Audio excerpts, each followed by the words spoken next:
Number 9 says force acting on a particle moving with constant speed. A particle is moving with constant speed.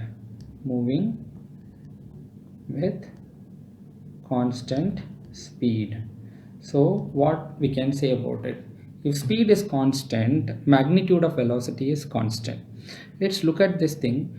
What happens? Suppose you consider a particle. So you can have a particle going with constant speed like this in any direction. In this case, even though the particles goes with the same speed, imagine that you are riding a bike and you are just moving in a curved track, but you are maintaining the same speed of 40 km per hour or 80 km per hour, but you keep on changing the direction here.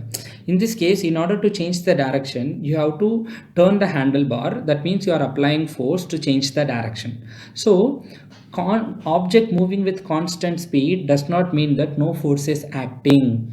So even if speed is constant, if the direction is changing, force is acting on it, because in that four options they say that force, what is the force acting on a particle moving with constant speed? Suppose imagine that there is a straight road, you are going with the same speed of 40 km per hour in a straight line. In this case, to change the direction, so here direction is changing, but speed is not changing. Here direction and speed both are not changing, direction and magnitude are not changing. In that case, velocity is constant. Here, because the direction keeps on changing, velocity is not constant but speed is constant. So direction is not constant.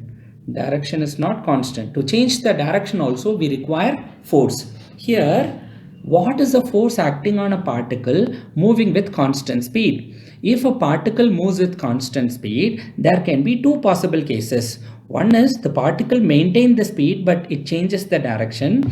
The particle maintains the speed and direction. In this case, even though speed is constant, force is required to change the direction, hence force is not zero. In this case 1, force is acting. In case 2, both the direction and the speed both are not changing, hence force acting on the system is zero. So if a particle, simply said, if a particle is moving with constant speed, there can be a situation where force is not zero, there can be a situation that where force is zero. Then we cannot say force is always zero. We can say, at the same time we can't say force is always not zero. It can be there or it cannot be there. So you have to choose. It need not be zero. So force can be zero, it cannot be zero. So we have to choose the option that the force need not be zero.